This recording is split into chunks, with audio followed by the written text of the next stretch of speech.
যেমন তুমি দিলে জমিন, দিয়েছো আসমান, সুখের সমাজ গড়তে দিলে তেমনি কোরআন।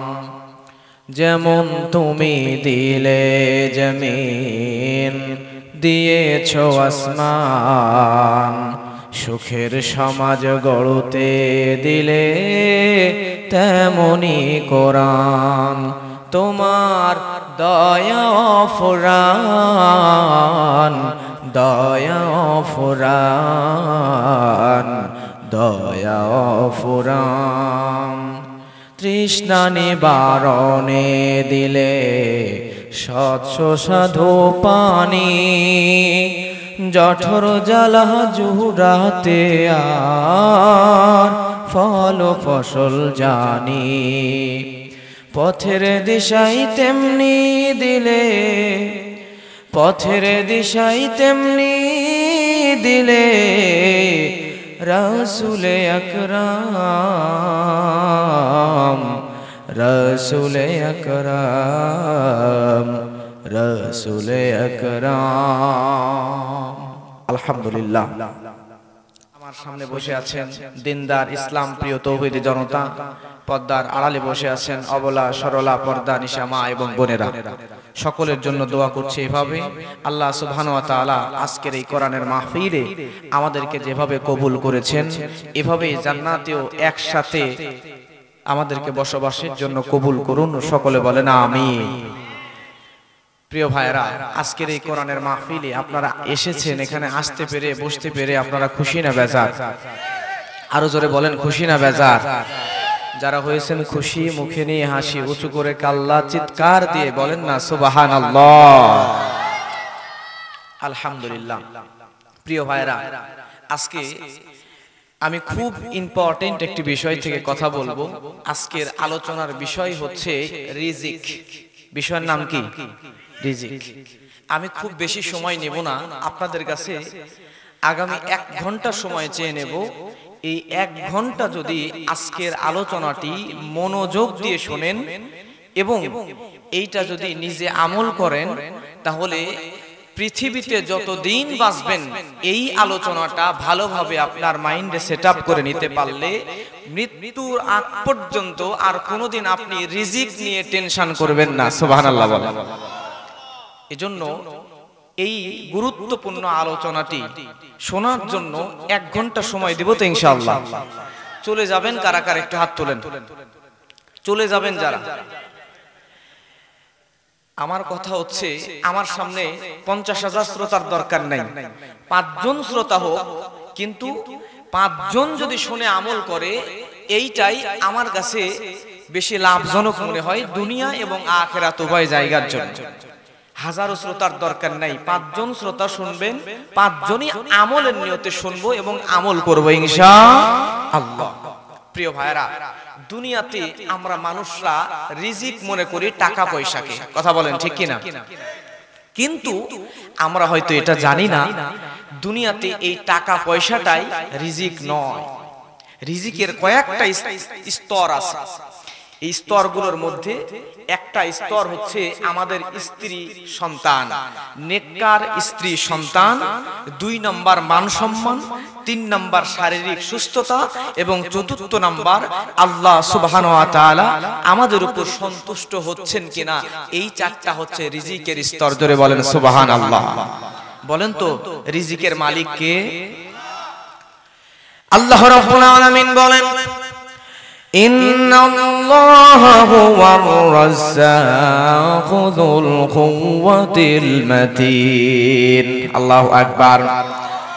আল্লাহ রাব্বুল আলামিন তিনি তো মানুষদের রিজিক দাতা। আল্লাহ রাব্বুল আলামিন যেহেতু মানুষদের রিজিক দিয়ে দেন, এজন্য রিজিক নিয়ে যদি কোনো মানুষ চিন্তা করে, টেনশন করে, সেই মানুষের চাইতে বোকা মানুষ আর দুনিয়াতে নাই, ঠিক কিনা? রিজিক দাতা কে? রিজিক দাতা হচ্ছেন আল্লাহ।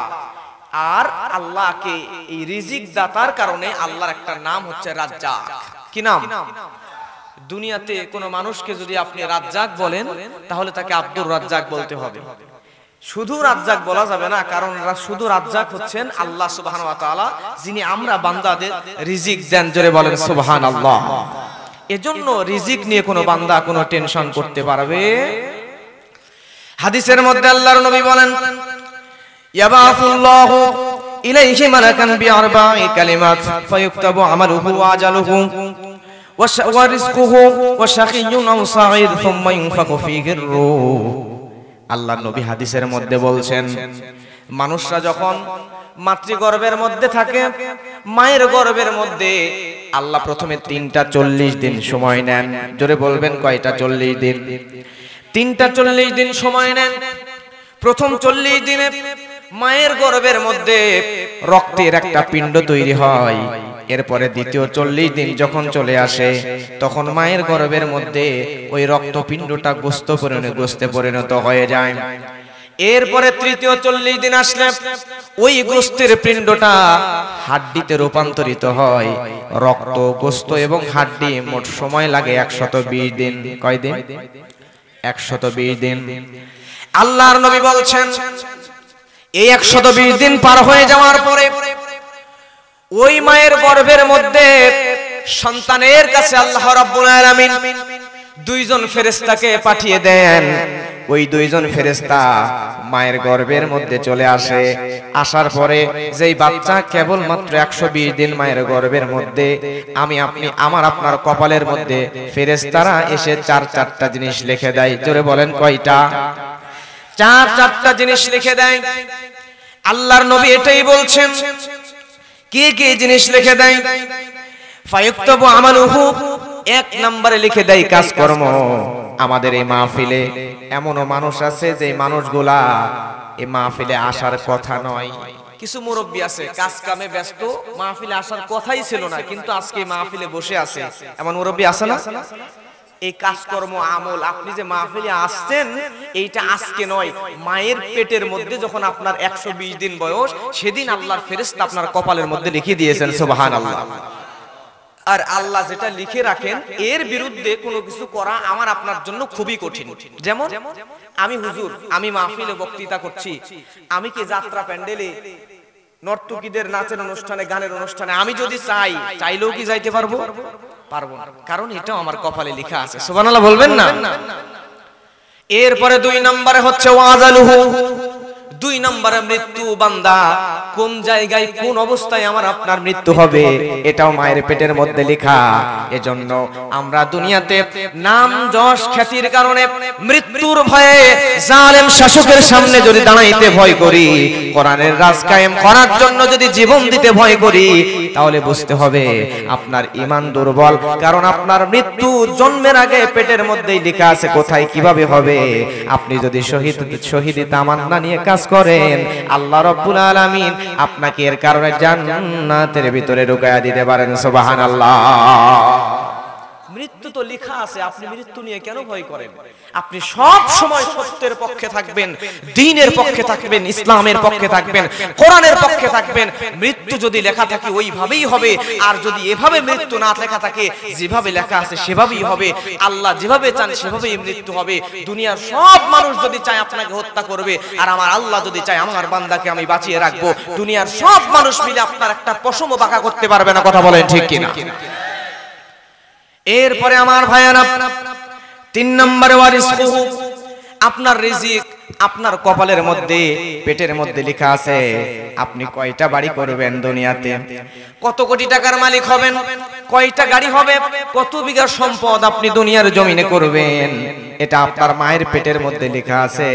আপনি যতই চেষ্টা করেন, আল্লাহ যদি বলে বান্দা 1 কোটি টাকার মালিক হবে, কপালের মধ্যে লেখা আছে। আপনি যতই চেষ্টা করেন না কেন 1 কোটি 1 টাকারও মালিক হতে পারবেন না। যা লেখা আছে সেটাই হবে। সুবহানাল্লাহ বলবেন না? এরপরে প্রিয় ভাইরা 4 নম্বর হলো দুঃখ কষ্ট। আমরা দুনিয়ার মানুষদের জীবনে যত দুঃখ কষ্ট আসবে এটাও দুনিয়াতে আসার আগে মায়ের পেটেই লেখা ছিল। এজন্য হতাশ হওয়ার কিছু নাই, নিরাশ হওয়ার কিছু নাই, ধৈর্য ধরে এগিয়ে চলতে হবে। আল্লাহ চাহে তো দুনিয়াতে যত দুঃখ কষ্ট দিবেন আপনাকে, তত তাড়াতাড়ি জান্নাতের পথ দেখায় দিবেন। সুবহানাল্লাহ।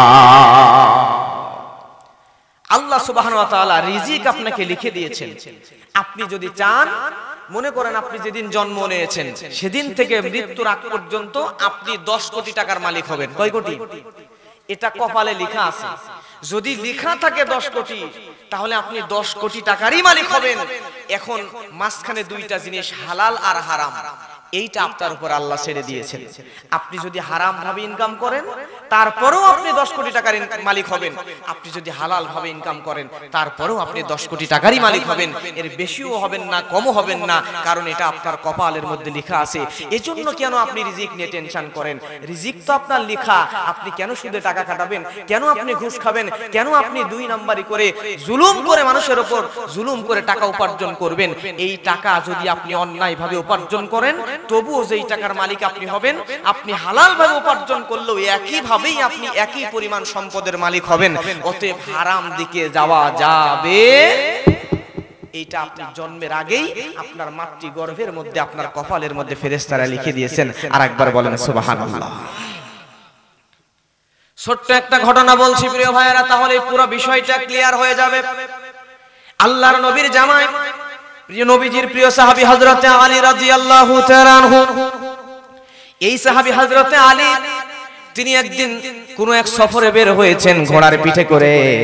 এই সফরে বের হয়ে হাঁটতে হাঁটতে হাঁটতে হাঁটতে ঘোড়া নিয়ে নামাজের জন্য হাঁটতেছেন, কোন এক মসজিদে নামাজ পড়বেন। এমন সময় ঘোড়াটাকে ছেড়ে দিয়ে রাখা যাবে না, নামাজে মসজিদের মধ্যে ঢুকবেন। ঢোকার আগে সামনে একজন পথিককে দেখতে পেলেন। পথিককে দেখতে পাওয়ার পরে ওই পথিককে ডাক দিয়ে বললেন, ভাই তুমি আমাকে একটু সহযোগিতা করো, আমার এই ঘোড়াটার লাগাম ধরে এইখানে একটু দাঁড়ায় থাকবা, আমি মসজিদের নামাজ পড়ে তারপরে এই ঘোড়াটা নিয়ে আমি চলে যাব। হযরত আলী রাদিয়াল্লাহু তাআলা ওই লোকটাকে ঘোড়ার লাগাম দিলেন। দেওয়ার পরে যখন তিনি মসজিদের মধ্যে নামাজে ঢুকবেন, পকেটের মধ্যে হাত ঢুকায়া দিলেন। হাত ঢুকায়া পকেটের মধ্যে দেখলেন 2টা দিরহাম। কয়টা? 2টা দিরহাম। এই 2 দিরহাম দেখার পরে মনে মনে ভাবলেন, ওই লোকটাকে আমি আমার ঘোড়ার লাগাম ধরতে দিয়েছি, ওই লোকটা যদি আমার ঘোড়ার লাগাম ধরে থাকে তাহলে তো তাকে কিছু পারিশ্রমিক দেওয়া দরকার। ওই লোকটার জন্য মনে মনে নিয়ত করলেন, এই 2 দিরহাম আমি ওই লোকটার হাতে দিব। ওই লোকটার হাতে দেওয়ার নিয়ত করে মসজিদে নামাজে ঢুকলেন। নামাজে ঢোকার পরে আল্লাহু আকবার বলে নামাজ শুরু করে দিলেন। নামাজ পড়া শেষ করে এসে দেখতেছে ওই জায়গায় ঘোড়া আছে, মাগার ঘোড়ার লাগাম নাই। সুবহানাল্লাহ বলবেন না? কেন সুবহানাল্লাহ বলতে বললাম? দেখেন, এই লোকটা গরিব মানুষ, সে রাস্তায় রাস্তায় হাঁটতেছে, অসহায় অভাবী মানুষ। মনে মনে ভাবছে কিছু টাকা পয়সা রোজগার হলে ভালো হতো। অভাবের তাড়নায় আলী রাদিয়াল্লাহু তাআলা আনহু যে ঘোড়াটার লাগাম ধরতে দিয়েছে, এই লাগামটা ছিল অনেক দামি। ওই লোক মনে মনে ভাবছে, এই লাগাম নিয়ে যদি আমি বাজারে বিক্রি করি ভালো একটা অ্যামাউন্ট পাবো, আমার কিছুদিন সংসার চলে যাবে। এবারে সেই হাত ঘোড়ার গলা থেকে লাগামটা খুলে নিছে। উনি নামাজ পড়ছেন আর সে লাগাম চুরি করে নিয়ে পালাইছে। লাগামটা চুরি করে নিয়ে পালানোর পরে চলে গিয়েছে বাজারে। বাজারে গিয়া যেই জায়গায় লাগাম বেচা কেনা হয়, একজন ব্যবসায়ীর কাছে গিয়ে বলতেছে, আমার এই লাগামটা আমি বিক্রি করতে চাই। ব্যবসায়ী লোকটার চেহারার দিকে তাকায় বুঝতে পারছে লোকটা চুরি করে আনছে। চোর দেখলে বোঝা যায় কিনা? চুরি করে আনছে বুঝতে পারছে। পারার পরে বলতেছে, তোমার লাগাম আমি কিনবো না, তোমার লাগাম কিনতে পারি একটা মাত্র শর্তে, এই লাগামটা মাত্র 2 দিরহাম দিয়ে তোমার কাছে কিনবো, এর বেশি দিয়ে তোমার কাছ থেকে লাগাম আমি কিনতে পারবো না। কয় দিরহাম? 2 দিরহাম দিব, এর বেশি দিয়া তোমার কাছ থেকে আমি লাগামটা কিনতে পারবো না। এখন লোকটা চুরি করে আনছে, লাগামের দাম ধরে নেন 100 দিরহাম, কিন্তু দিতে চাইছে কত? হযরত আলী রাদিয়াল্লাহু তাআলা আনহু মসজিদ থেকে বের হয়ে দিতে চাইছিল কয় দিরহাম? উনি নিয়ত করছিলেন 2 দিরহাম। সে এই লাগামটা বেকায়দায় পড়ে ওই লোকটার কাছে 2 দিরহাম দিয়েই বিক্রি করে দিয়েছে, দিয়ে চলে আসতেছে। মাঝখানে সে 2 দিরহামেরই মালিক হলো, কিন্তু হালাল উপায় নাকি হারাম উপায়? এইটা তার রিজিকে লেখা ছিল। তাহলে আপনি বলেন তো, আপনি হারামে যাবেন নাকি হালালে যাবেন?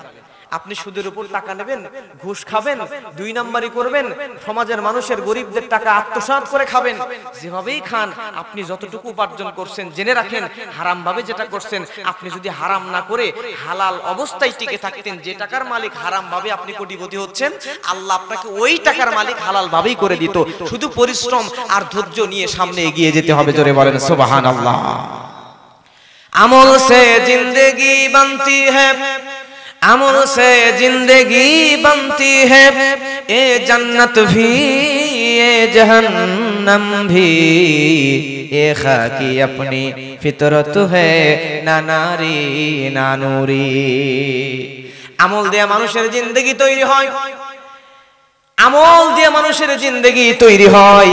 জান্নাতের নূর দিয়েও মানুষের জিন্দেগি, মানুষের জীবন নয়। জাহান্নামের আগুন দিয়েও তৈরি হয় না।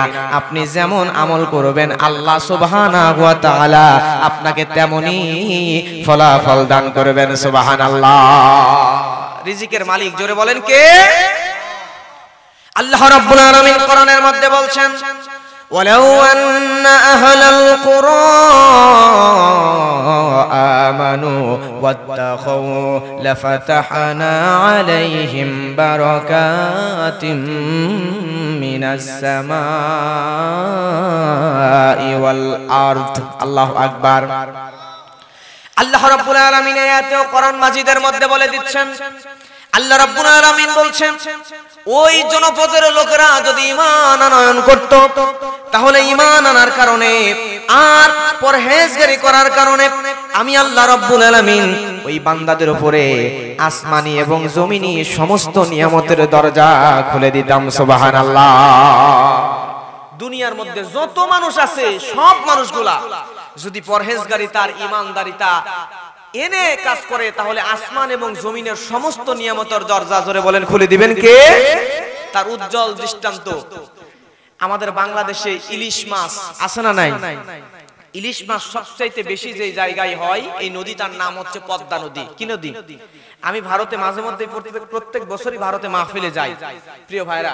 তো এই বাংলাদেশের বর্ডার ক্রস করে ভারতে এই একই পদ্মা নদী ঢুকছে, কিন্তু মাঝখানে বর্ডার, মাঝখানে বেড়া, মাঝখানে ডিভাইড হয়ে একদিকে বাংলাদেশের মধ্যে যেটা পড়ছে সেটা হচ্ছে পদ্মা, আর ভারতের মধ্যে যেটা গেছে সেটা হচ্ছে গঙ্গা। একই নদী, দুই দেশে দুই নাম। বুঝতে পারছেন কথা? কিন্তু আশ্চর্যজনক হলেও সত্য, আপনারা আগে বলেন বাংলাদেশে ইমানদার মুসলমান বেশি নাকি ভারতে ইমানদার বেশি? জোরে বলেন কোন দেশে? আল্লাহ বলছেন যারা ঈমান এবং পরহেজগারিতার সাথে থাকবে তাদেরকে আল্লাহ সুবহানাহু ওয়া তাআলা এত বেশি আসমান এবং জমিনের নিয়ামত এর দ্বার খুলে দিবেন।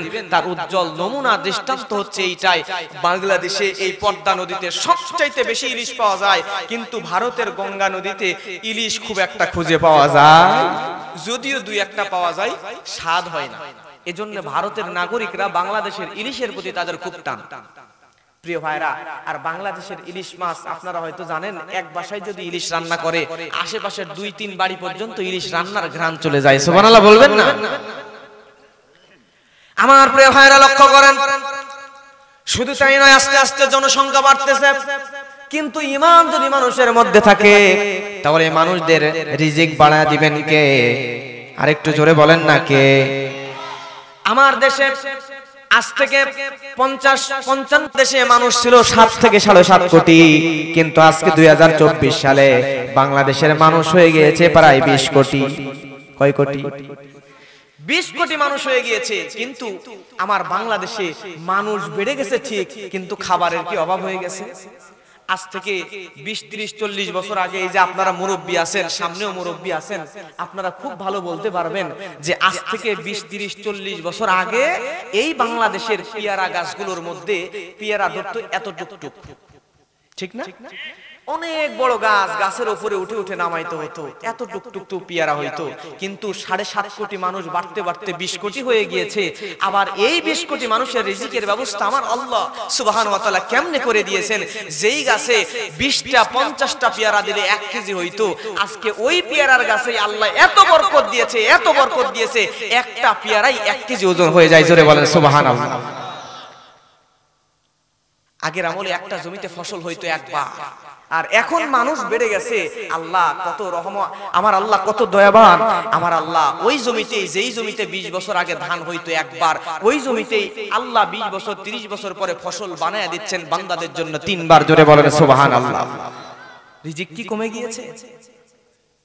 আমার প্রিয় ভাইরা লক্ষ্য করেন, আল্লাহ রাব্বুল আলামিন কোরআনের মধ্যে বলছেন, ওয়ামা মিন দাব্বাতিন ফিল আরদি ইল্লা আলাল্লাহি রিজকুহা ওয়া ইয়ালামু মুস্তাকাররাহা ওয়া মুস্তাওদাআহা কুল্লুন ফি কিতাবিম মুবিন।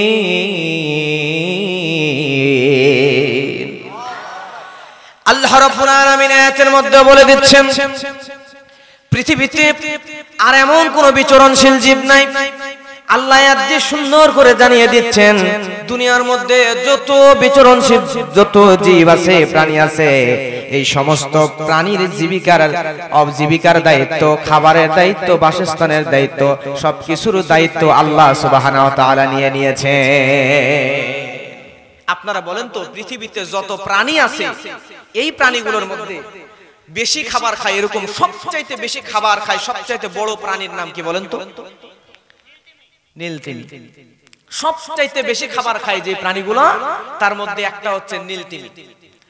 প্রিয় ভাইরা, এই নীলতিমি সম্পর্কে আপনি জানলে অবাক হয়ে যাবেন বর্তমান মডার্ন সায়েন্স কি বলছেন। এই নীলতিমি এমন এক প্রাণী, যেই প্রাণীকে সরাসরি মাছ বলে না। কেন মাছ বলে না জানেন? কারণ হচ্ছে এই নীলতিমি কিছুটা অভ্যাস মানুষদের মতো। সুবহানাল্লাহ বলবেন না?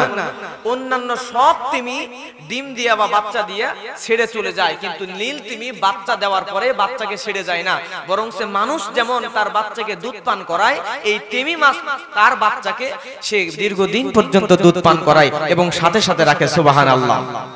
এরপরে নীলতিমি সে পানির নিচে চলে যায়, পানির নিচে যা দীর্ঘক্ষণ থাকে, থাকার পরে সে পানির নিচে ঘুমায়া যায়। যাবার পরে মাইন্ডের মধ্যে আল্লাহ এমন কিছু বুদ্ধি তার মধ্যে সেটআপ করে দিয়েছে, নিঃশ্বাস শেষ হয়ে যাওয়ার কিছুক্ষণ আগেই তাকে ওই জিনিসটা সিগন্যাল দিয়ে দেয়, আর সে উঠতে উঠতে উঠতে উঠতে সমুদ্র থেকে বের হয়ে আসে, এসে নিঃশ্বাস নিয়ে আবার সমুদ্রের মধ্যে চলে যায়। জোরে বলেন সুবহানাল্লাহ।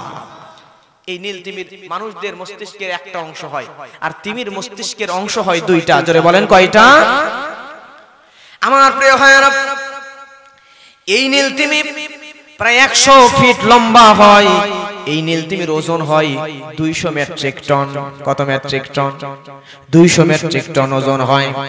1000 কেজিতে হয় 1 মেট্রিক টন। আর এই নীলতিমি প্রত্যেক দিন একদিন এক বেলায় খাবার খাই 4 মেট্রিক টন। আমরা মানুষরা দিনে প্রত্যেক দিন 3 বেলা খাবার খাই, কিন্তু ধরে নেন তিমি মাছ যদি দিনে 2 বার খাবার খায়, তাহলে 4 4 8 মেট্রিক টন। আমাদের কেজিতে হিসাব করলে 8 মেট্রিক টন খাবার হয়ে যাবে 8000 কেজি। এই 8000 কেজি আবার যেন তেন খাবার খায় না। সমুদ্রের মধ্যে আকর্ষণীয় এক ধরনের চিংড়ি মাছ পাওয়া যায়। এই চিংড়ি মাছ প্রত্যেক দিন নীলতিমি খায়। 1 কেজি 2 কেজি নয়, দিনে এক একটা তিমি মাছ 8000 কেজি চিংড়ি মাছ খায়। তাহলে চিন্তা করেন, একটা তিমি মাছের 8000 কেজি চিংড়ি মাছ দৈনিক যদি তিমি মাছের জন্য খাদ্যের তালিকায় আল্লাহ রেখে দেয়, তাহলে আমরা মানুষরা 1000 কেজি খাবার খাইতে তো 10,000 বছর লাগাবো। কথা বলেন ঠিক কিনা? তাহলে ওই তিমি মাছের খাবারের রিজিক নিয়ে কোনো টেনশন নাই। আল্লাহ সুবহানাহু ওয়া তাআলা প্রত্যেকদিন তাকে যদি 8000 কেজি তাও আবার চিংড়ি মাছ খাওয়ায়, তাহলে আমরা মানুষ দিনে তো 1 কেজি খাবারও খাইতে পারি না। তাহলে আমরা কেন রিজিকের টেনশন করে হারামের সাথে জড়াবো? ভাই, আমাদের কি পরকালে চিন্তা করার দরকার আছে না নাই? আজকে আমরা দুনিয়ার পাগল হয়ে গিয়েছি, পরকাল নিয়ে চিন্তা করি না। কবরের মধ্যে যেতে হবে এই চিন্তা আমাদের অন্তরের মধ্যে নাই। আজকে দুনিয়াতে আমরা এত পাগল হয়ে গিয়েছি, পরকালের চিন্তা, মৃত্যুর চিন্তা অন্তর থেকে বের করে দিয়েছি, আর রিজিকের পিছনে দৌড়াইতে দৌড়াইতে পাগল হয়ে গিয়েছি। কিন্তু আপনি জানেন না, আল্লাহ যদি নীলতিমির রিজিকের ব্যবস্থা করতে পারে, তাহলে আপনার রিজিকের কিঞ্চিত পরিমাণও টেনশন করার কোনো দরকার নাই। আপনার রিজিকের বাজেট আল্লাহ আপনার জন্মের আগে মায়ের গর্ভের মধ্যে করে দিয়েছেন। আপনি জন্ম নিয়েছেন, দুনিয়াতে এসেছেন, যতদিন বাঁচবেন রিজিকের দায়িত্ব সম্পূর্ণ আল্লাহর। আপনি শুধু হালাল ভাবে উপার্জন করেন আর আপনার ইবাদত আল্লাহ যে কারণে পাঠিয়েছেন, ওমা খলাকতুল জিন্না ওয়াল ইনসা ইল্লা লিয়াবুদুন, আপনি এইটার পিছনে দৌড়ান। বিশ্বাস করেন আল্লাহ সুবহানাহু ওয়া তাআলা তার ইবাদতে সন্তুষ্ট হলে দুনিয়াতে তো রিজিক আছেই, মৃত্যুর পরে জান্নাতের নিয়ামত আপনাকে দান করবেন। সুবহানাল্লাহ। আমার প্রিয় ভাইরা লক্ষ্য করেন এই রিজিকটা কেমনে বন্টন হয়। আল্লাহর নবী আরেকটা হাদিসের মধ্যে বলছেন, ইন্নার রিজকা লা ইয়াতলুগুল আবদ, নিশ্চয়ই রিজিক মানুষদেরকে খুঁজে বেড়ায়। আমার আপনার জন্য আল্লাহ সুবহানাহু ওয়া তাআলা যে রিজিকের বাজেট করে দিয়েছেন, এই রিজিকটা আমাদেরকে খুঁজে বেড়াচ্ছে। সুবহানাল্লাহ বলবেন না? বাংলাদেশে আপেল এবং মালটা সবচাইতে মিষ্টি যেগুলো, এগুলো কিন্তু খুব একটা পাওয়া যায় না। কথা বলেন ঠিক কিনা? আপেল আর মালটা বিশেষ করে মিশরের মালটাগুলো সবচাইতে মিষ্টি হয়। এই মালটাগুলা যখন ফুল ফোটে, দেখবেন ফুল ফোটার পরে অনেকগুলো ফুল কিন্তু ঝরে ঝরে পড়ে যায় না? আর কিছু ফুল আছে যেগুলো গাছের সাথে লেগে থাকে। আমার প্রিয় ভাইয়েরা, ওই গাছের মধ্যে মালটার একটা ফুল ফুটেছে, ওই ফুলগুলোর মধ্যে থেকে একটা ফুলের মধ্যে আপনাদের এই চাঁদলাই খড়িবোনা এলাকার একজনের নাম ওই মালটার গাছের ওই ফুলের মধ্যে আল্লাহ লিখে দিয়েছেন। সুবহানাল্লাহ বলেন। যেই ফুলের মধ্যে আপনার নামটা লিখে দিয়েছেন, ওই ফুলটা গাছের সব ফুল যদি পড়ে যায়, ওই ফুলটা পড়বে না, ওই ফুলে ফল ধরবে। ধরার পরে ফলটা আছে কোন দেশে? মিশরে। আর আপনি আছেন বাংলাদেশে। মিশরের ওই ফলটা কি হবে প্রিয় ভাইরা আমার? ওই ফলটা আস্তে আস্তে বড় হবে, হওয়ার পরে ওই ফলটা মিশরের বাজারে উঠবে, সেখান থেকে চট্টগ্রামের বন্দরে আসবে, আসার পরে তারা কিনে ঢাকায় নিয়ে আসবে, ঢাকা থেকে রাজশাহীতে নিয়ে আসবে, রাজশাহী থেকে আপনাদের চান্দলাই বাজারের মধ্যে নিয়ে আসবে। আসার পরে ওই জায়গায় অনেক মানুষ আসবে ফল কেনার জন্য। আসার পরে ওই জায়গায় যতগুলো মালটা আছে, যতগুলো আপেল আছে, ওই মালটার মধ্যে সব মালটা উল্টায়া পাল্টায়া দেখবে, যেটার মধ্যে আপনার নাম লেখা আছে ওই মালটাটাও ব্যাগের মধ্যে ভরে নিবে। নেওয়ার পরে আবার বের করে দেখবে, না এটা নিব না, রেখে দিবে। শেষ পর্যন্ত ওই মালটা আপনি কিনতে যায় আপনার রিজিকেই চলে আসবে। জোরে বলেন সুবহানাল্লাহ। রিজিক আপনাকে খোঁজা লাগবে না, রিজিক নিজেই আপনাকেই খুঁজে নিবে। জোরে বলেন না সুবহানাল্লাহ। কিছুদিন আগে ময়মনসিংহের মধ্যে একটা অ্যাক্সিডেন্ট হয়েছিল, ভয়ানক একটা অ্যাক্সিডেন্ট হয়েছিল। যে অ্যাক্সিডেন্টের কারণে একজন গর্ভবতী নারী, তার পেটটা ফেটে গেছে, ফেটে তার পেট থেকে সন্তানটা বের হয়ে ছিটকে আরেক জায়গায় যায় পড়ে গেছে। এই সন্তান কি বেঁচে থাকার কথা? মা মরে গেছে, সব মরে গেছে, কিন্তু ওই বাচ্চা ওই জায়গায় ইন্তেকাল করে নাই। জোরে বলেন সুবহানাল্লাহ। তার কারণ কি জানেন? তার কারণ তখন ওই বাচ্চার রিজিক শেষ হয়ে যায় নাই, দুনিয়াতে তার কিছু রিজিক অবশিষ্ট ছিল, যার কারণে আল্লাহ এত বড় ভয়ানক অ্যাক্সিডেন্ট থেকেও তাকে বাঁচিয়ে দিয়েছে, এত বড় দুর্ঘটনা থেকেও ওই বাচ্চাকে হেফাজত করে দিয়েছে। জোরে বলেন সুবহানাল্লাহ। আমার প্রিয় ভাইরা, আল্লাহর নবী মুহাম্মদ রাসূলুল্লাহ সাল্লাল্লাহু আলাইহি ওয়াসাল্লাম বলেন, রিজিক পৌঁছে দেওয়ার দায়িত্ব হচ্ছে আল্লাহর ফেরেশতা মিকাইল আলাইহিস সালামের। মানুষ যখন মৃত্যুবরণ করবে, মৃত্যুর কিছু সময় আগে মিকাইল আলাইহিস সালাম ওই মানুষের কাছে চলে আসে, আপনার কাছে আসে হযরতে মিকাইল। আসার পরে আপনার সামনে বলতে থাকে, বান্দা, দুনিয়ার এই পার থেকে ওই পার পর্যন্ত সব জায়গায় তোমার রিজিক আমি তন্ন তন্ন করে খুঁজেছি, দুনিয়ার মধ্যে আর একটা দানাও তোমার জন্য অবশিষ্ট নাই। এই কথা বলবে হযরত মিকাইল আলাইহিস সালাম যখন দুনিয়ার মধ্যে কোনো জায়গায় একটা দানাও পাবে না, পানিও পাবে না, তখন ওই বান্দার জন্য মৃত্যুর ফেরেশতা হযরত মালাকুল মাউত ওই বান্দার কাছে এসে জানটা কবজ করবে। জোরে বলেন আল্লাহু আকবার। এই রিজিকের স্তর হচ্ছে 4টা। জোরে বলেন কয়টা? কষ্ট হচ্ছে আপনাদের? চলে যাবেন? প্রিয় ভাইরা, আমি ইচ্ছা করলে কিসসা কাহিনী গল্প এগুলো বলতে পারতাম, কিন্তু আমি মনে করি যুবক ভাইরা উঠছেন কেন, চলে যাচ্ছেন? প্রতিদিন তো মাহফিল হয় না, বছরে একদিন। আমি তো খুব বেশি কথা বলবো না, 12টার আগেই আপনাদেরকে ছেড়ে দিব। আমি বলেছি না খুব অল্প সময় কথা বলবো, কারণ ফজরের সালাত আছে, আপনাদেরকে রাত বেশি জাগাইয়া কষ্ট দিয়া আবার যদি আপনি ঠিকমতো ঠিকঠাক সালাত না পড়েন, আমাকে আল্লাহ সুবহানাহু ওয়া তাআলা আমাকেই ধরবেন, শুধু আপনাকে একা ধরবেন না। এইজন্য আমি বেশি কষ্ট দিব না, খুব অল্প সময়ের মধ্যেই ছেড়ে দেব ইনশাআল্লাহ। একটু সময় আমাকে দেন মহব্বত করে। প্রিয় ভাইরা, আন্দাজি কথাবার্তা না বলে এই কোরআনের মাহফিলের আয়োজন করেছে। এই কোরআনের মাহফিলের আয়োজন করার উদ্দেশ্য মানুষরা আসবে কোরআন এবং হাদিস থেকে কিছু নিয়ে তার ব্যক্তি জীবনে আমল করবে, নিজেকে পরিবর্তনের জন্য, আত্মশুদ্ধির জন্যই তো মাহফিল। তো এখানে এসে যদি আমি 2 ঘন্টা গল্প কিস্সা কাহিনী বলে আপনার মনোরঞ্জন করে দিই, তাহলে কিছুদিন পরে ওই যে মমতাজের গান বাজনা হয় না, গান শুনে যে ফায়দা, আমি আপনাকে একটা কাহিনী বলে মনোরঞ্জন করে ছেড়ে দিলাম, একই কাহিনী হয়। আমি চাই আমার মাহফিল থেকে একটা হলো আপনি কিছু শিখে যান এবং এটা আমল করেন। এটাই আমাদের নাজাতের জারিয়া হয়ে যেতে পারে, ওসিলা হতে পারে। কথা বলেন ঠিক কিনা? প্রিয় ভাইরা, তাহলে আপনারা থাকবেন তো কিছুক্ষণ? কারা কারা থাকবেন একটু হাত তোলেন তো। তোলেন তোলেন তোলেন, লিল্লাহে তাকবীর। একটু জোরে তাকবীর দেন, ঘুম কাটায় নেন, লিল্লাহে তাকবীর। বিশ্ববিদ্যালয়ে যখন আমি ক্লাস করি, এই বিশ্ববিদ্যালয়ের ক্লাসগুলো কিন্তু যারা এখানে টিচার আছেন তারা বলতে পারবেন, সর্বোচ্চ 45 মিনিট। এখন হাই স্কুলেও এইটা হয়, 45 মিনিটের বেশি কিন্তু ক্লাস করায় না। কেন করায় না জানেন? বিজ্ঞানীরা গবেষণা করে দেখছে, সায়েন্টিস্টরা দেখছে যে একজন মানুষের মস্তিষ্ক একটা বিষয়ের উপর সর্বোচ্চ তার ধারণ ক্ষমতা 45 মিনিট পর্যন্ত থাকে। এরপরে ওই বিষয়ের ভালো মনোযোগ রাখতে পারে না, অন্যদিকে দৃষ্টি চলে যায়। আপনার মাইন্ড যাতে অন্যদিকে না চলে যায়, এজন্য আমি আপনাকে মাঝে মধ্যে তাকবীর দেওয়াই নিব। কষ্ট হবে না তো আপনার? বলছিলাম রিজিকের স্তর হচ্ছে 4টা। জোরে বলেন কয়টা? 4টা। 1 নাম্বার সর্বনিম্ন স্তর হচ্ছে টাকা পয়সা। সর্বনিম্ন স্তর কি? জোরে বলেন কি? টাকা পয়সা। কিন্তু এটাকে আমরা সবচেয়ে উঁচু মর্যাদায় রাখছি। কিন্তু রিজিকের সর্বনিম্ন স্তর হচ্ছে টাকা পয়সা, ধন সম্পদ।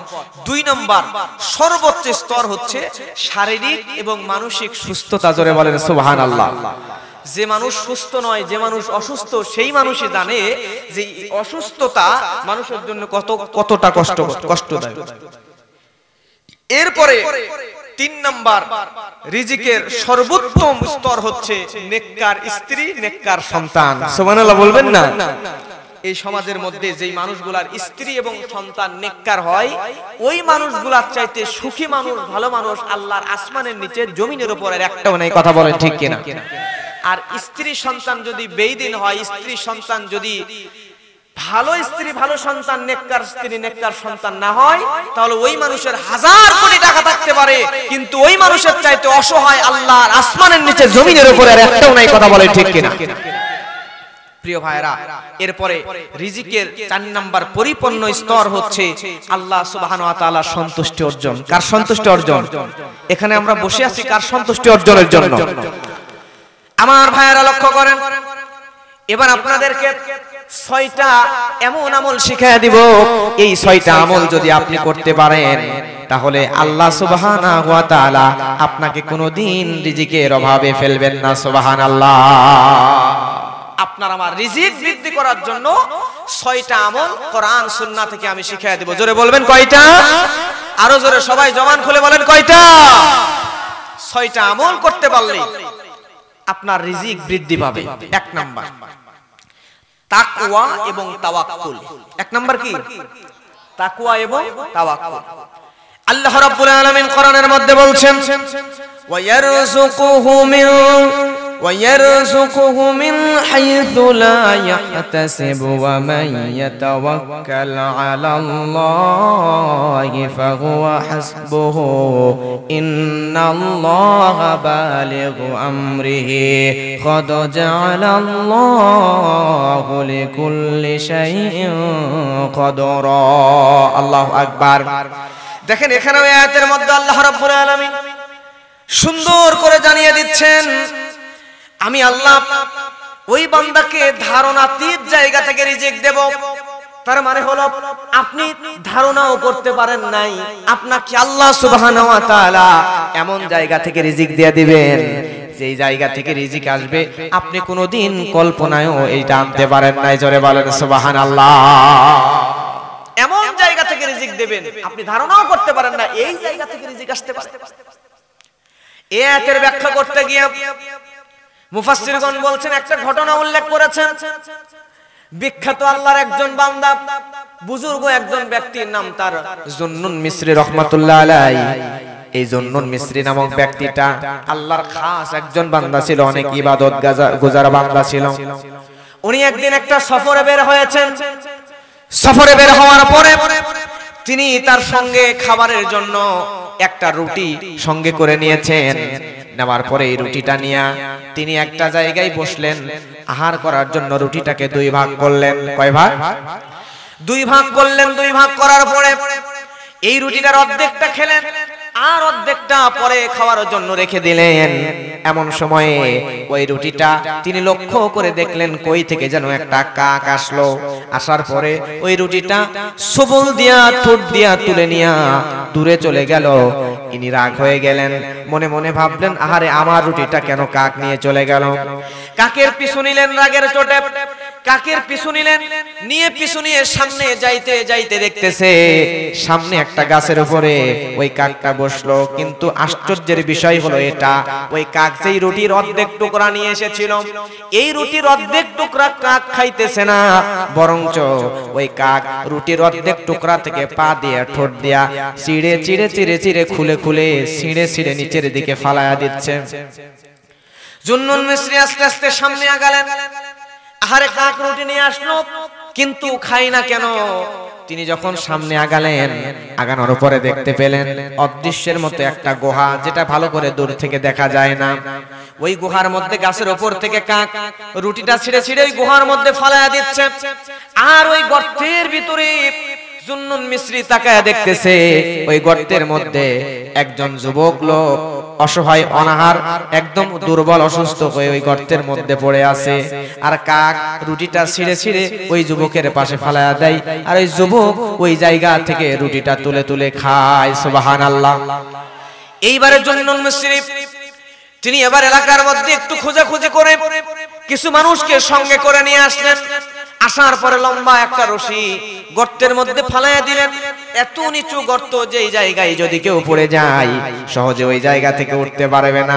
ওই গর্তের মধ্যে থেকে ওই রুটি খাওয়া ওই ব্যক্তিকে রশি দিয়া এলাকার লোকজনের সহযোগিতা নিয়ে টেনে টেনে বের করলেন। করার পরে তাকে জিজ্ঞাসা করলেন ঘটনাটা কি। যুবক বলতেছে, মুহতারাম, আমি এই রাস্তা দিয়ে হেঁটে হেঁটে যাচ্ছিলাম, এমন সময় আমি বুঝতে পারি নাই আজকে কয়েকদিন হলো, 2-3-4 দিন হলো আমি পা হড়কা দেখতে পাই না এই গর্তের মধ্যে পড়ে গেছি। গর্তের মধ্যে পড়ার পরে 2-3 দিন ধরে খাবার খাই নাই। আমি আল্লাহর কাছে দোয়া করতেছিলাম, কারণ আল্লাহ তো রিজিকের মালিক। জোরে বলেন না রিজিকের মালিক কে? আল্লাহর কাছে আমি রিজিক চাইতেছিলাম, আল্লাহর কাছে দোয়া করতেছিলাম। আর হঠাৎ করে দেখি কই থেকে যেন রুটির টুকরাগুলো আমার সামনে পড়ে, এগুলো খেয়ে আমার শরীরের মধ্যে একটু শক্তি আসছে। সুবহানাল্লাহ। আপনি কল্পনাও করতে পারবেন না আল্লাহ আপনাকে কোত্থেকে রিজিক দিচ্ছেন। 2 নাম্বার রিজিক বৃদ্ধির আমল। 2 নাম্বার, কয় নাম্বার? বেশি বেশি ইস্তেগফার পড়বেন। বেশি বেশি কি পড়বেন? আস্তাগফিরুল্লাহ। হাদিস, সহিহ হাদিস অনুযায়ী এইটাই সবচাইতে বিশুদ্ধ মত ইস্তেগফার করার। আপনি বেশি বেশি পড়বেন আস্তাগফিরুল্লাহ। সবাই একটু পড়েন না, সবাই পড়েন আস্তাগফিরুল্লাহ। সবাই বলেন আস্তাগফিরুল্লাহ। প্রিয় ভাইরা, এই আস্তাগফিরুল্লাহ এটা বেশি বেশি পড়বেন। কারণ হলো প্রিয় ভাইরা, আল্লাহ রাব্বুল আলামিন কোরআনের মধ্যে বলছেন বেশি বেশি বেশি ইস্তেগফার পড়লে কি হয়। আল্লাহ বলেন, ফাকুলতু আস্তাগফিরু রাব্বাকুম ইন্নাহু কানা গফফারা। আল্লাহু আকবার। তোমরা যদি ইস্তেগফার বেশি বেশি পাঠ করো তাহলে আমি আল্লাহ রাব্বুল আলামিন 1 নম্বরে তোমরা বান্দার যত গুনাহ আছে এই সমস্ত গুনাহগুলো আমি আল্লাহ ক্ষমা করে দিব। আপনি যতবার আস্তাগফিরুল্লাহ পড়বেন, যতবার আস্তাগফিরুল্লাহ পড়বেন, ততবার আল্লাহ সুবহানাহু ওয়া তাআলা আপনার গুনাহগুলোকে বারবার ক্ষমা করে দিবেন, ক্ষমা করে দিবেন, ক্ষমা করে দিবেন। জোরে বলেন সুবহানাল্লাহ। আল্লাহ রাব্বুল আলামিন আয়াতের পরের অংশে বলেন, ইউরসিলিস সামাআ আলাইকুম মিদরারা। সুবহানাল্লাহ বলবেন না?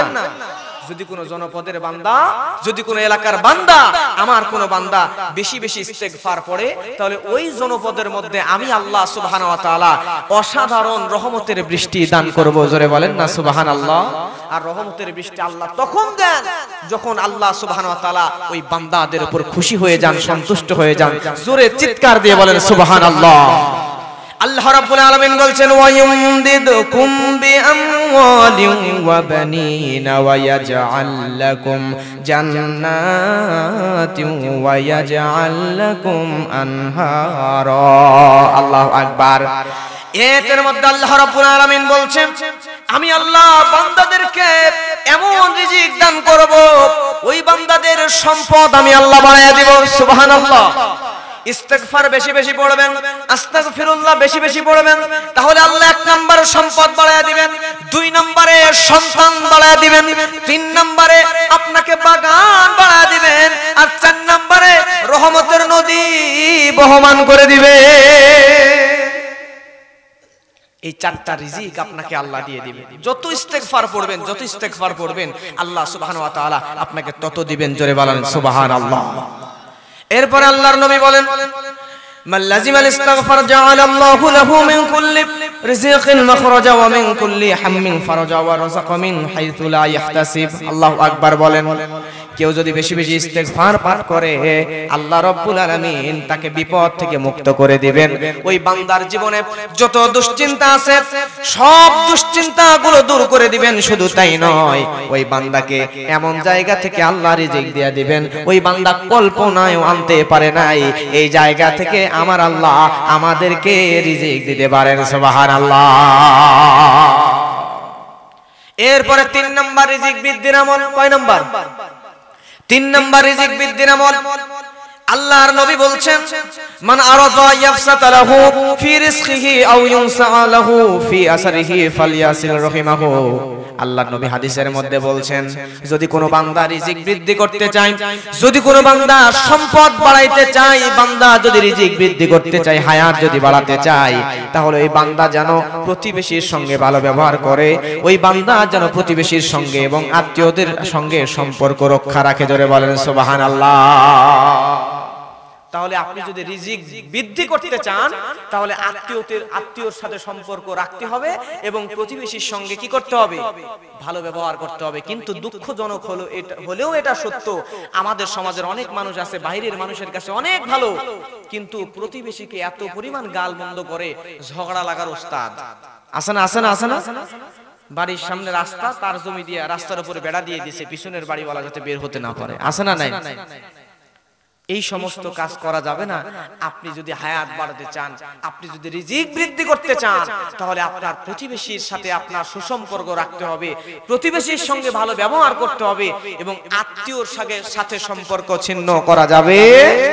কিন্তু আজকে আমাদের বাবারা যখন মরে যায় তখন ভাইগুলা বোনদেরকে সম্পদ দিতে চায় না। বোন যদি এসে বলে ভাই আব্বা তো নাই, আমারও অভাবের সংসার, একটু বাবার সম্পদের যে অংশটা আমি পাই আমাকে দিলে হয় না? ভাই তখন বলে সম্পদ যদি নিস জীবনে এই বাড়িতে আসতে পারবি না। আসে না? নাই? আসে না? নাই? সম্পদ দেওয়ার ভয়ে একজন ভাই তার নিজের মায়ের পেটের বোনের সঙ্গে সম্পর্ক ছিন্ন করে। সম্পদ দেওয়ার ভয়ে একজন পুরুষ, একজন যুবক তার ফুপুর সাথে সম্পর্ক নষ্ট করে, নিজের বোনের সাথে সম্পর্ক নষ্ট করে। সম্পদের কারণে নিজের ভাইয়ের সাথে সম্পর্ক ছিন্ন করে। কথা বলেন ঠিক কিনা? এই কাজ যদি করেন কিয়ামত পর্যন্ত আপনার রিজিক বাড়বে না। একটা সময় আসবে আল্লাহ আপনাকে অভাব দিতে দিতে দিতে দিতে ভিক্ষার থালি আপনার হাতে ধরায়া দিবে। কথা বলেন ঠিক কিনা? আমার প্রিয় ভাইয়েরা, এরপরে 4 নাম্বার হলো রিজিক যদি আপনি বৃদ্ধি করতে চান তাহলে আল্লাহর রাস্তায় বেশি বেশি দান করতে হবে। জোরে বলেন সুবহানাল্লাহ। এখানেও আল্লাহ রাব্বুল আলামিন কোরআনের আয়াত দিয়ে জানিয়ে দিচ্ছেন কুল ইন্না রাব্বি ইয়াবসুতুর রিজকা লিমান ইয়াশাউ মিন ইবাদিহি ওয়া ইয়াকদিরু লাহু ওয়া মা আনফাকতুম মিন শাইইন ফাহুয়া ইউখলিফুহু ওয়া হুয়া খায়রুর রাযিকিন। আল্লাহ রাব্বুল আলামিন কোরআনের সবগুলো আয়াতগুলো আমি নোট করে নিয়ে এসেছি। প্রিয় ভাইয়েরা আমার, আল্লাহ রাব্বুল আলামিন এই আয়াতের মধ্যে কি বলছেন? আল্লাহ রাব্বুল আলামিন বলছেন আমার পালনকর্তা তার বান্দাদের মধ্যে যাকে ইচ্ছা রিজিক বাড়িয়ে দেন, যাকে ইচ্ছা তার রিজিক সীমিত করে দেন, মানে সীমিত মানে কমায়া দেন। আল্লাহ চাইলে আপনার রিজিক বাড়িয়েও দিতে পারে, আবার আল্লাহ চাইলে আপনার রিজিক কমায়ও দিতে পারেন। তবে হ্যাঁ, আল্লাহ এটা জানিয়ে দিচ্ছেন, যদি কোনো বান্দা তার সম্পদ হতে দান করে, তাহলে ওই বান্দার রিজিককে দান করার কারণে আল্লাহ রাব্বুল আলামিন উত্তম বিনিময় দান করেন। তার মানে তার রিজিকের মধ্য থেকে দান করলে আল্লাহ ওই বান্দার আমল, ওই বান্দার সম্পদকে কমা দেয় না, বিনিময় মানে মুফাসসিরগণ বলছেন আল্লাহ ওই বান্দার সম্পদকে বাড়িয়ে দেন, বাড়িয়ে দেন। সুবহানাল্লাহ। আপনি যত দান করবেন আপনার সম্পদকে আল্লাহ সুবহানাহু ওয়া তাআলা তত বাড়িয়ে দিবেন। জোরে বলেন না সুবহানাল্লাহ।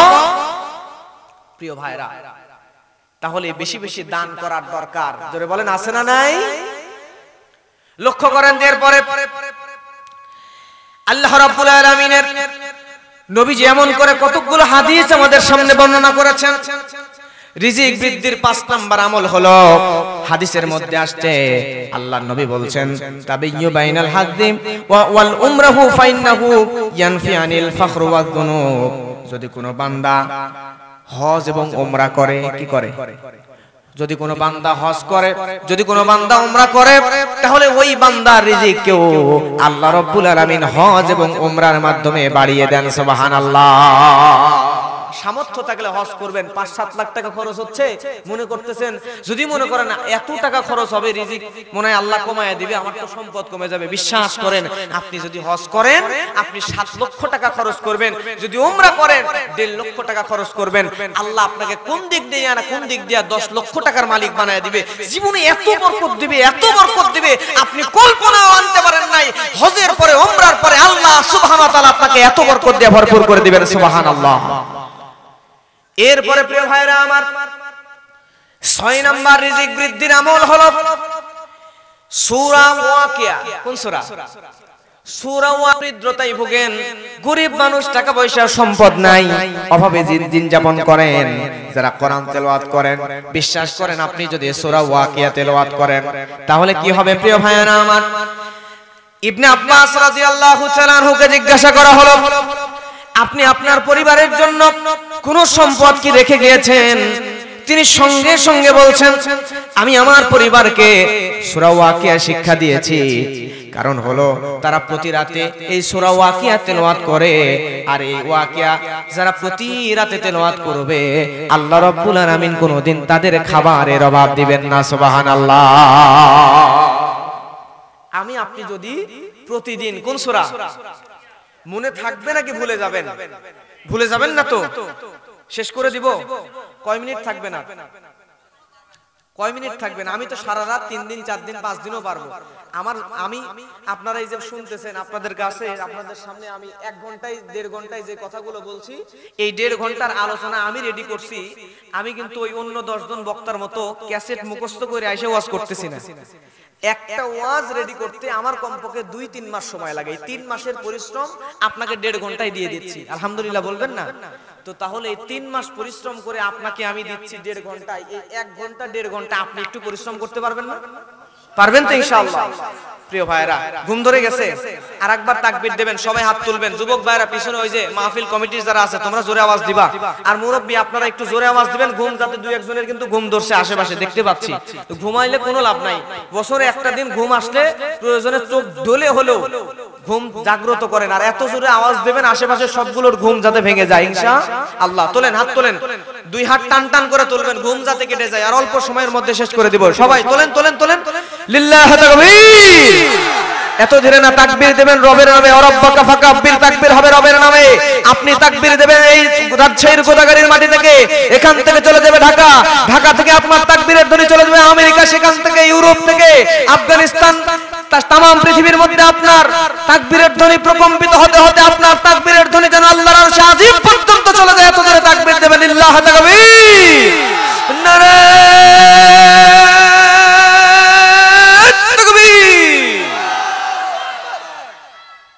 আমার প্রিয় ভাইরা, তাহলে আমি আপনি যদি প্রত্যেকদিন মাগরিবের পরে এই সূরা ওয়াকিয়াটা তেলাওয়াত করি, ইবনে আব্বাস তার পরিবারের জন্য টাকা পয়সা সম্পদ কিছুই রেখে যায় নাই, শুধুমাত্র একটা সূরা তার সন্তানকে পরিবারের লোকেদেরকে শিখাইছে।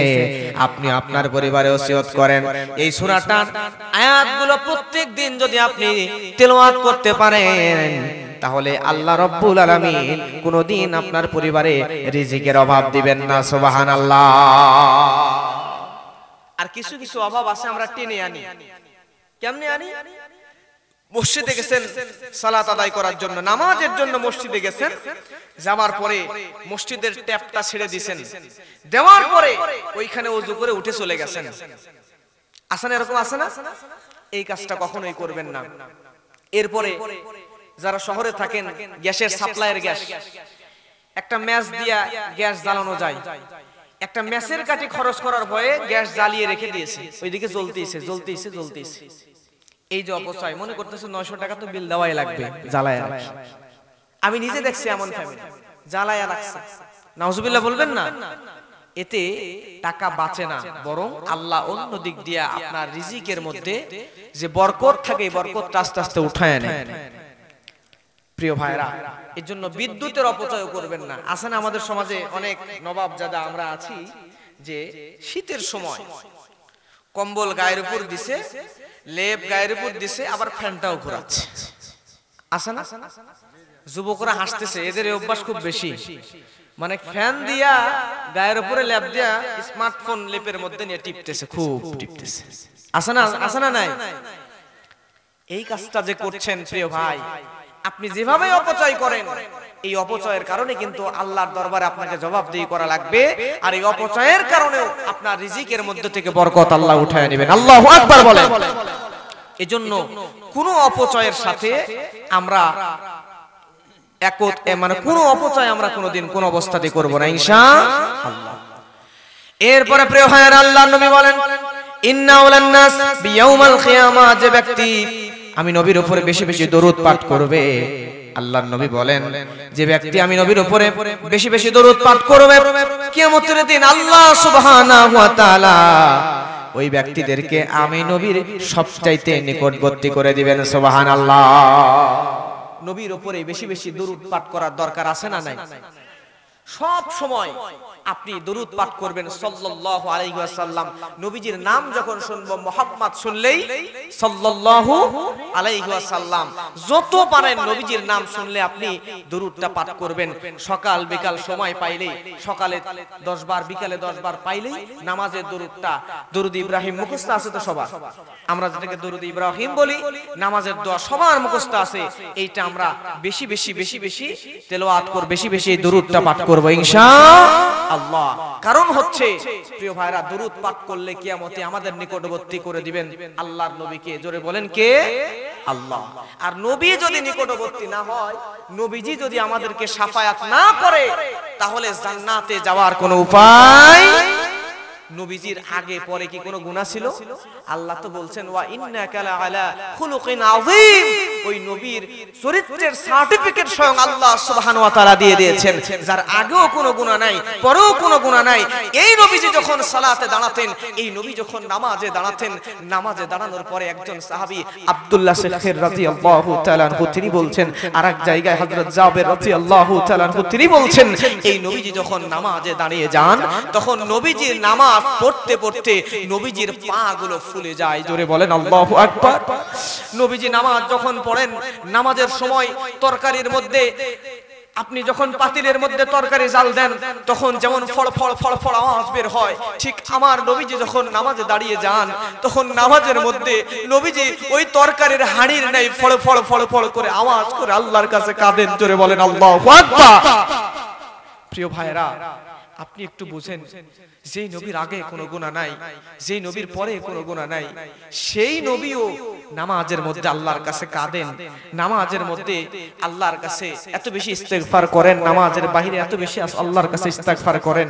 নবীর তো গুনাহই নাই, তারপরেও যদি ইস্তেগফার করেন, তাহলে আমাদের বেশি বেশি ইস্তেগফার করার, আল্লাহর কাছে তওবা করার দরকার। জোরে বলেন আছে না নাই?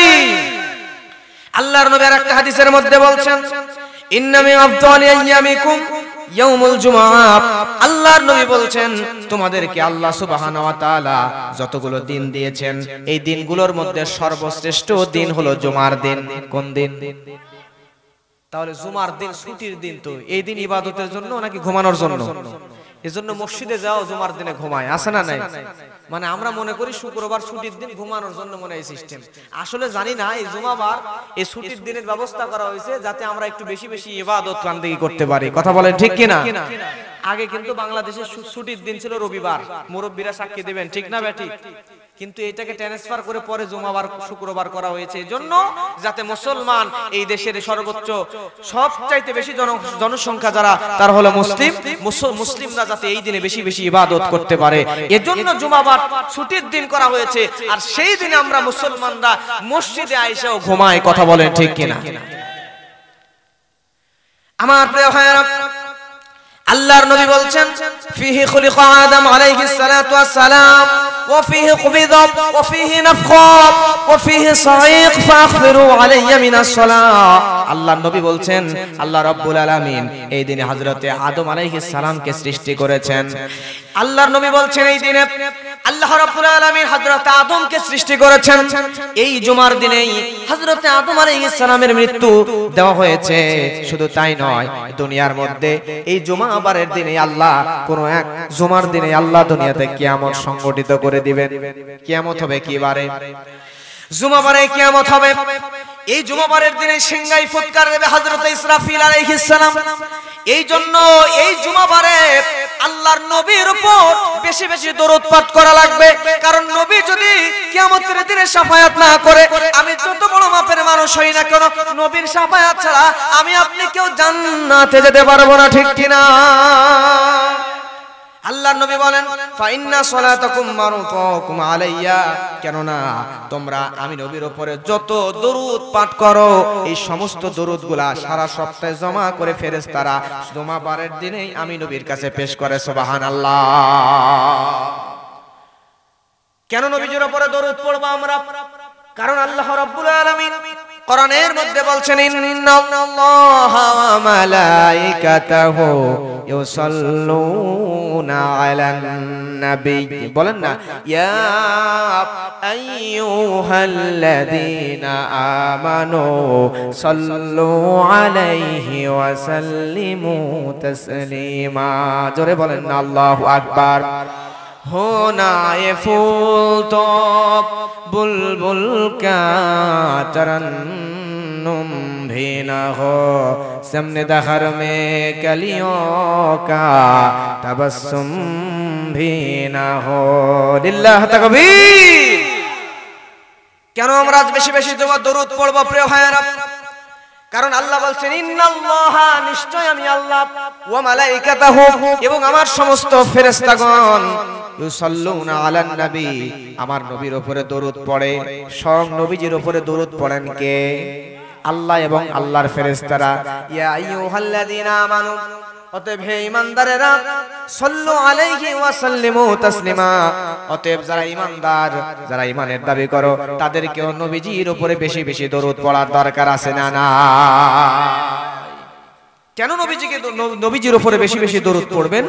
কারণ হচ্ছে প্রিয় ভাইরা, তার আগে আপনারা বলেন তো, নবীর উপরে যে আমি দরুদ পড়তে বলতেছি, নবীর আগে পরে কি কোনো গুনাহ আছে?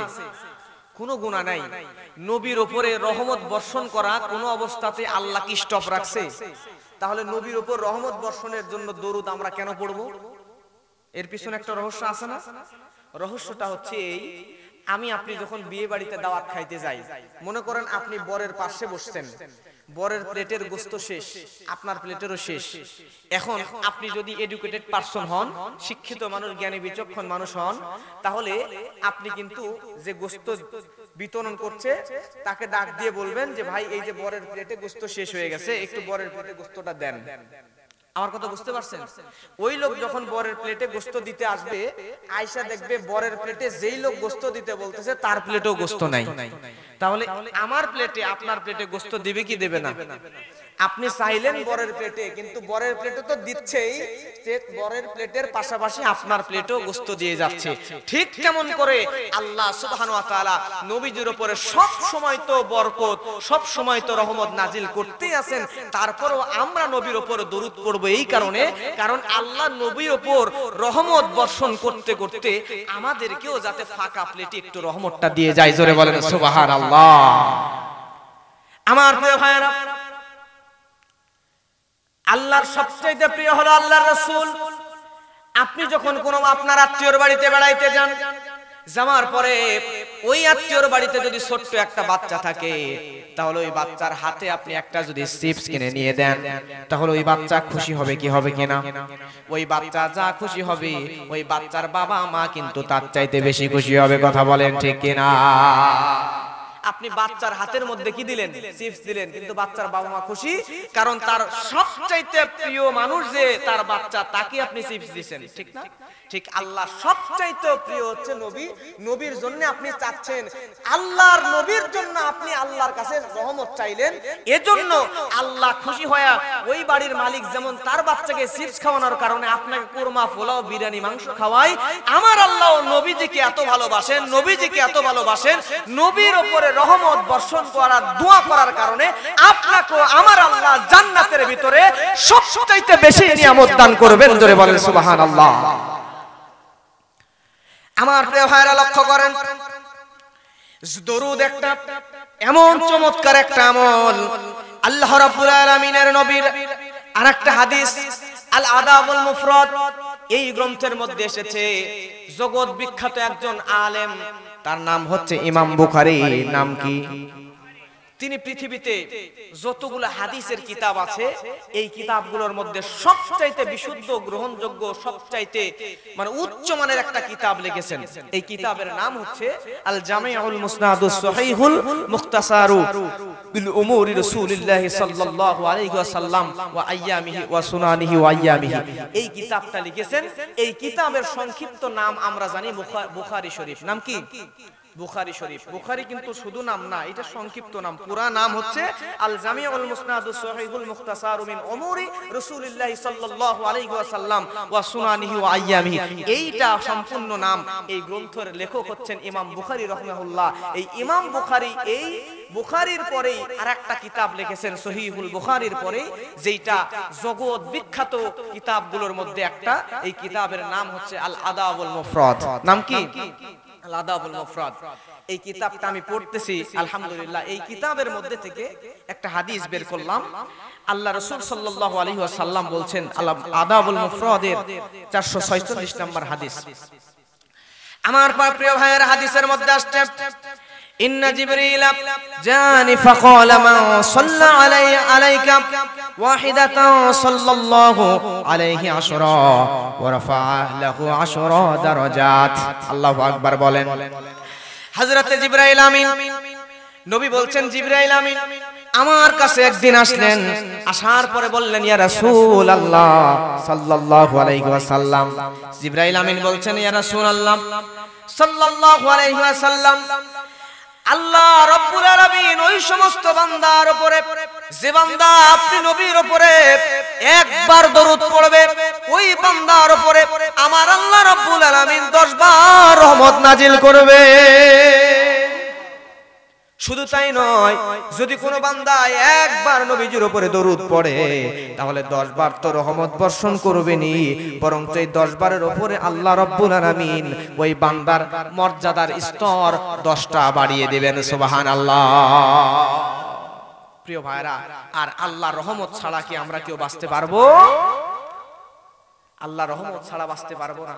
একটা মাছ পানি ছাড়া যেমন বাঁচতে পারে না, আমরা মানুষরাও মাছ যেমন পানি ছাড়া 1 ঘন্টা 2 ঘন্টা বাঁচতে পারে না, আমরা মানুষরা আল্লাহর রহমত ছাড়া 1 সেকেন্ড বাঁচতে পারবো না। কথা বলেন ঠিক কিনা?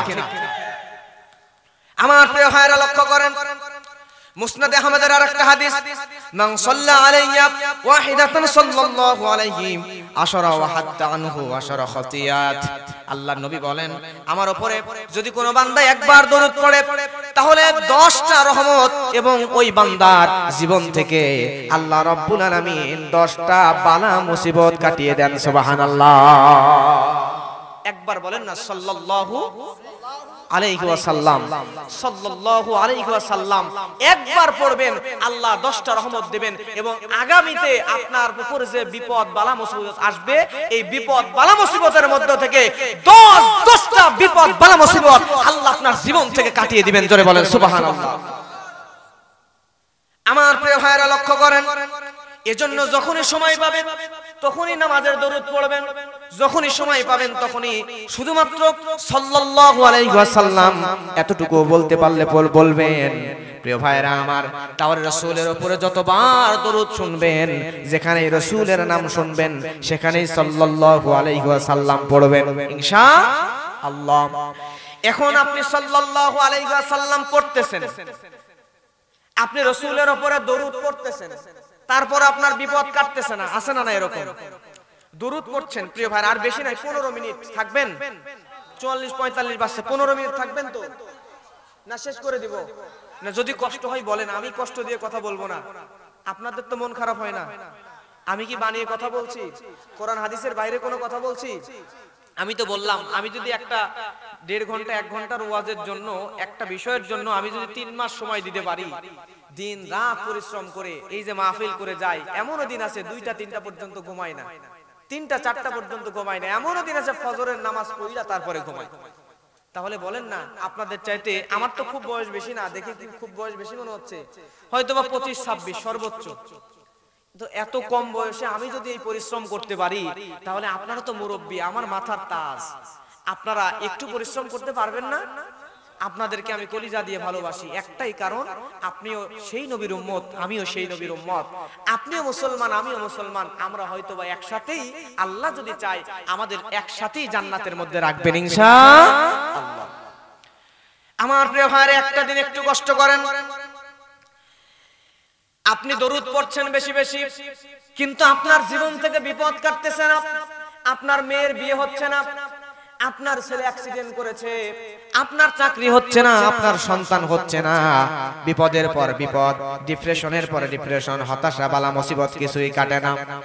আপনি চিন্তিত হয়ে গেছেন, আরে বিপদ কেন কাটতেছে না, কেন আমাদের বিপদ কাটতেছে না, এটা নিয়ে আপনি চিন্তিত হয়ে আছেন। কিন্তু প্রিয় ভাইয়েরা আমার, হাদিসে কুদসির মধ্যে আল্লাহর নবী কি বলেছেন দেখেন।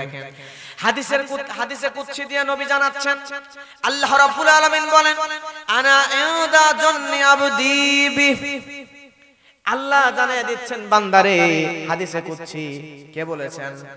আল্লাহ জানাচ্ছেন যে বান্দার আমি আল্লাহর প্রতি ধারণা যেমন, বান্দার কি, বান্দার আমি আল্লাহর প্রতি ধারণা যেমন, বান্দার প্রতি আমি আল্লাহ তেমনই আচরণ করব।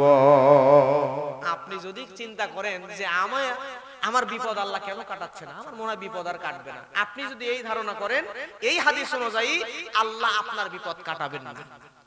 আপনি যদি এই বিশ্বাস রাখেন, আমার সন্তান হবেই, আমার চাকরি হবেই, আমার বিপদ কাটবেই, আমার মেয়ের বিয়ে হবেই, আমাকে আল্লাহ ধনী বানাবেই, আপনি যা চাইবেন আল্লাহর প্রতি দৃঢ় বিশ্বাস রেখে তাহাজ্জুদের সালাত পড়ে আল্লাহর কাছে জায়নামাজের মাসাল্লায় দাঁড়িয়ে বসে সিজদায় গিয়ে আল্লাহর কাছে যা চাইবেন, আমার আল্লাহ এমন আল্লাহ, আল্লাহর কাছে যা চাইবেন আমার আল্লাহ যত চাইবেন আল্লাহ আপনার প্রতি ততই খুশি হবেন। জোরে বলেন সুবহানাল্লাহ। যত চাইবেন আল্লাহ তত খুশি হবেন। দুনিয়ার মানুষের কাছে একবার একটা জিনিস চাইবেন, দ্বিতীয়বার চাইবেন, তৃতীয়বার চাইবেন, 2-3 বার চাইবেন, তাহলে নারাজ হয়ে যাবে, ঠিক না? ঠিক না? কিন্তু আল্লাহ, আমার আল্লাহ এমন আল্লাহ, যত চাইবেন আল্লাহ তত খুশি হয়ে যান। জোরে বলেন সুবহানাল্লাহ। ধারণা যেমন, আল্লাহ আপনার সাথে তেমন আচরণই করবেন। সুবহানাল্লাহ বলবেন না? এজন্য আল্লাহর প্রতি এমন আচরণ করবেন যাতে আল্লাহ সুবহানাহু ওয়া তাআলা আপনাকে বিপদ থেকে মুক্ত করে দেন। বনি ইসরাইলের হযরত মুসা আলাইহিস সালাম, নাম শুনছেন তো নবী? তিনি আল্লাহর প্রতি ধারণা ছিল, বিশ্বাস ছিল আল্লাহ আমাকে হেফাজত করবেই। সামনে লোহিত সাগর আর পিছনে ফেরাউনের বিশাল দল।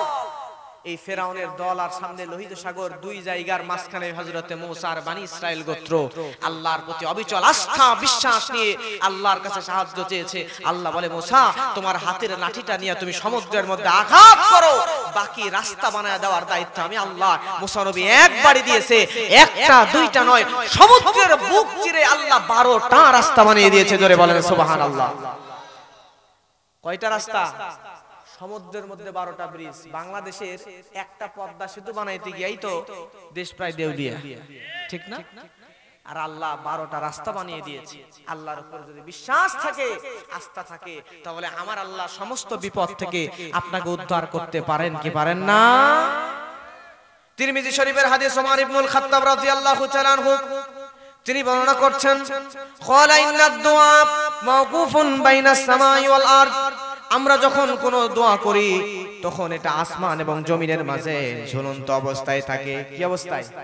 একটা দোয়া করছেন যে আল্লাহ আমাকে এটা দেন, তখন এই দোয়াটা উঠতে উঠতে উঠতে উঠতে আসমান এবং জমিনের মাঝখানে ঝুলন্ত অবস্থায় থাকে। কি হয়?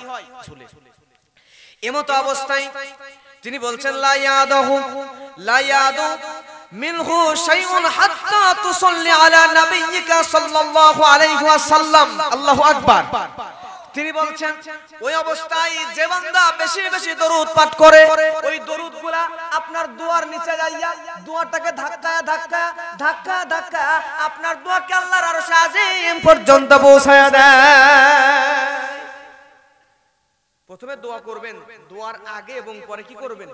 দরুদ পড়বেন। যত দরুদ পাঠ করবেন তত আপনার দরুদটা ওই দোয়া যেটা চাইছেন আল্লাহর কাছে তার নিচে যে আপনি ধাক্কাবে, ধাক্কা ধাক্কা ধাক্কা ধাক্কা আল্লাহর কাছে পৌঁছায় দিবে। আল্লাহর কাছে পৌঁছালেই আল্লাহ সুবহানাহু ওয়া তাআলা আপনার সব মনের আশা কবুল করে নেবেন, মঞ্জুর করে নেবেন। জোরে বলেন আল্লাহু আকবার।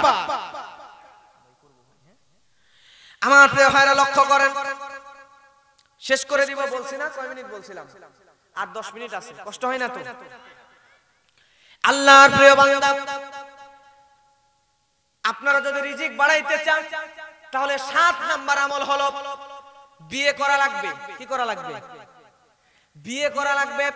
বিশ্বাস করেন, বিয়ে যদি আপনি করতে পারেন আপনার জীবনের অভাব আল্লাহ দূর করে দিয়া আপনাকে ধনী বানায়া দিবেন। সুবহানাল্লাহ। তাহলে যারা একটা করছেন তারা 2টা করবেন নাকি? কি 2টা করবেন না? বিয়ে করলে তো বরকত। এই যে বিয়ে করেইনি এখনই 2টার চিন্তা, একটা হয়নি মনে হয়।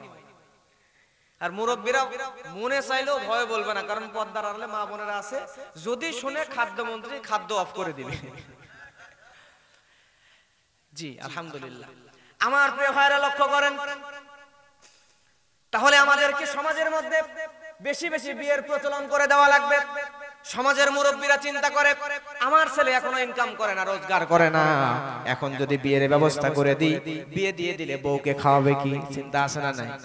কিন্তু রিজিকের মালিক কে? রিজিকের মালিক হলো আল্লাহ। আপনি যদি আপনার সন্তানকে বিয়ের ব্যবস্থা করে দেন, নিয়ত যদি আপনার ঠিক থাকে, আপনার সন্তানকে জিনা থেকে, ব্যভিচার থেকে, প্রেম ভালোবাসা থেকে বাঁচানোর জন্য, জান্নাতের পথ দেখানোর জন্য আপনার যুবক ছেলেকে যদি বিয়ের ব্যবস্থা করে দেন, এই বিয়ে দেওয়ার কারণে আপনার ছেলেকে আল্লাহ ধনী বানায়া দিবেন। রিজিকের ব্যবস্থা তো আল্লাহ করেই দিয়েছেন, আর আপনাকেও জান্নাতের ভিতরে ঢুকায়া দিবেন। সুবহানাল্লাহ বলবেন না? এর জন্য সমাজে বেশি বেশি বিয়ের প্রচলন করে দিবেন। বসেন বসেন ভাইজান, বসেন।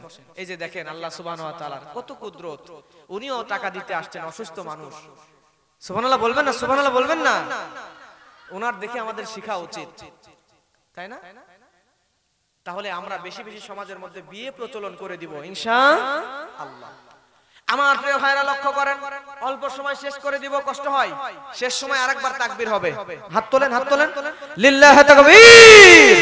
আরেকটু জোরে, আরেকটু জোরে, চলে যাব একটু পরে। লিল্লাহি তাকবীর।